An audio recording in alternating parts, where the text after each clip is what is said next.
once, once, one, one, once।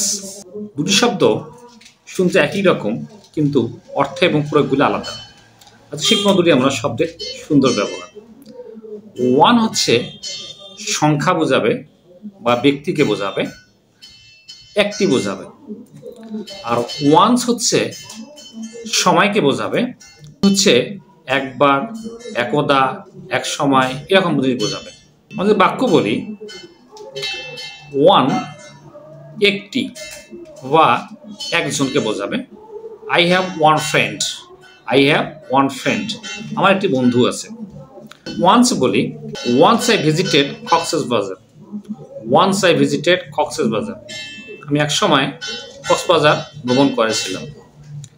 Take the medicine once a day, take the medicine once, একবার ওষুধটা খাও, দিনে একবার ওষুধটা গ্রহণ করো।